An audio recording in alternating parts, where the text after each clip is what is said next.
মিষ্টি কুমড়া তো অনেকভাবে খেয়েছেন, এবার এইভাবে রান্না করে দেখুন। এইভাবে মিষ্টি কুমড়ো রান্না করলে মুখে স্বাদ লেগে থাকবে।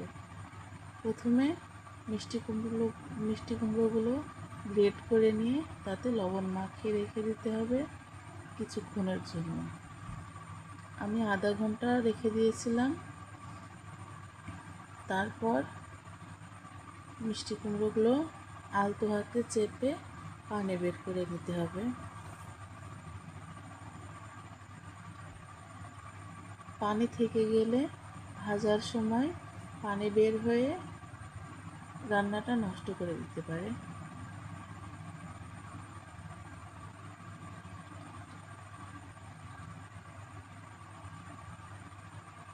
এবার একটা কড়াইতে তেল গরম করে আমি তেজপাতা ফোড়ন দিয়েছি।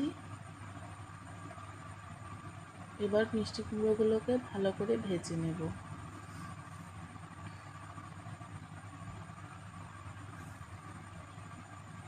যতক্ষণ পর্যন্ত মিষ্টি কুমড়োর কাঁচা গন্ধটা চলে না যায় ততক্ষণ পর্যন্ত ভেজে নিতে হবে।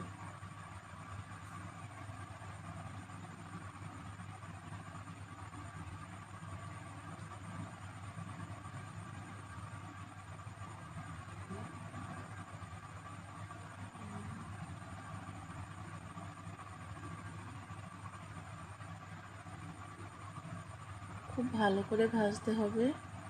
ভাজতে ভাজতেই মিষ্টি কুমড়োটা সিদ্ধ হয়ে যাবে। এর সিদ্ধ হওয়ার জন্য আলাদা করে কোনো পানি অ্যাড করা লাগবে না।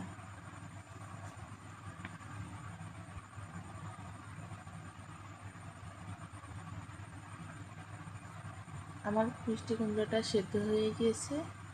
এখন আমি এতে এক চামচ পরিমাণ চিনি অ্যাড করেছি।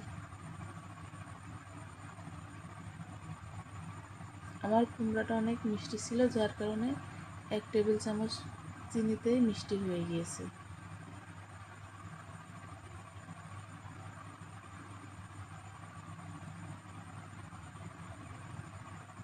চিনিটা ভালোভাবে মিশে গেলে এরপর আমি এতে জাল করে নেওয়া দুধ অ্যাড করব। আমি ফুল ক্রিম গরুর দুধ ব্যবহার করেছি। 1 কেজি মিষ্টি কুমড়ার জন্য 250 গ্রাম।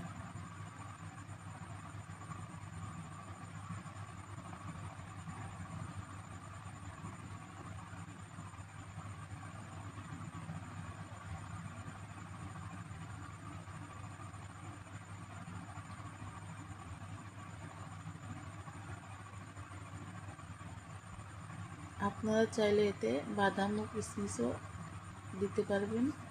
আমি শুধু কম মশলায় এটা রান্না করেছি।